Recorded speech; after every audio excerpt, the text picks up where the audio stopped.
Hi kids, my name is Andy Dean and I'm going to read a story to you today. This book is a nonfiction picture book biography, and that means it's a true story about a real person. And this book was published by Nomad Press, and they gave me permission to read it to you today. Let's start. This book is called Computer Decoder, and it's about Dorothy Vaughan, a computer scientist. Dorothy Vaughan was a computer during the 1940s and 1950s. But she wasn't a computer like the computers you might see at school. Dorothy was a human computer.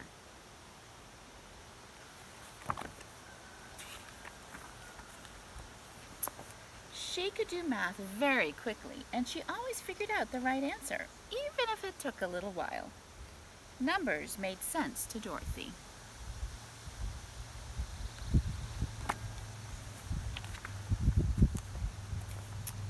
In school, she studied hard and went to college.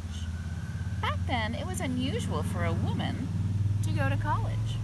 It was even more unusual for an African American woman to go to college. After college, Dorothy became a math teacher.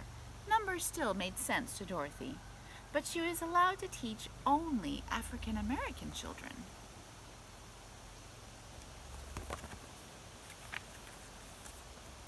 She didn't earn much money as a teacher.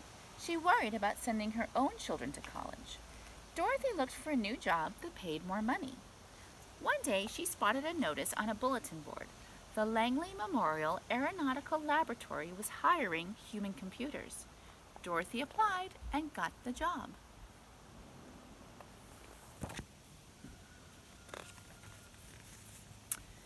This was in 1943.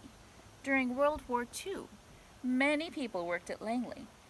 This was where engineers tested new airplanes. They figured out how to make the airplanes better at taking off, flying, and landing. The engineers needed people who were good at math to help them. These people were the human computers.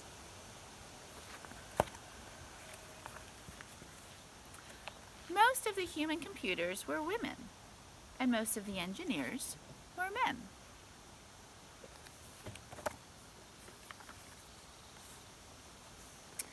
Dorothy loved working as a human computer. She loved working on solutions to problems. When World War II ended, the engineers at Langley went to work figuring out how to send people into space.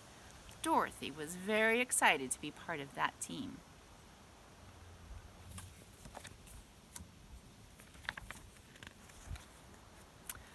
At Langley, things made sense.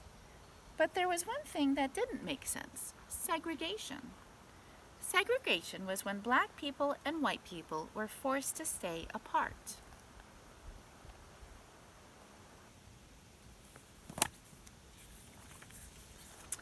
At Langley, segregation was the rule.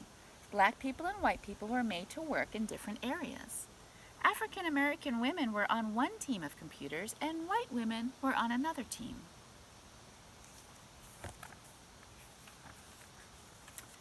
Dorothy didn't let this stop her. She worked hard. She worked smart. She became the first African American supervisor at Langley. Dorothy spoke up for equal rights for all people, whether they were black or white. This made sense to her. Langley stopped segregating people when the company became NASA in 1958.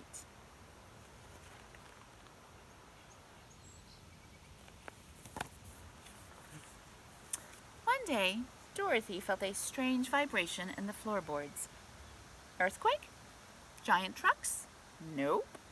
The shaking was caused by a computer. Not a human computer, an electronic computer. The electronic computer worked much faster than a human. How can I work with this machine? Dorothy asked herself.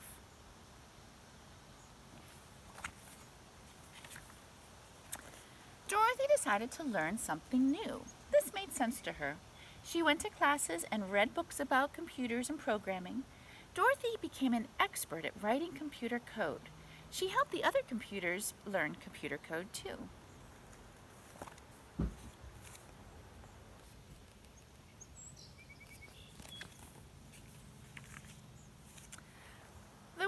Dorothy did with computers helped send a man into space. Dorothy never stopped learning, even when she was a very old woman. This just made sense to Dorothy. The end.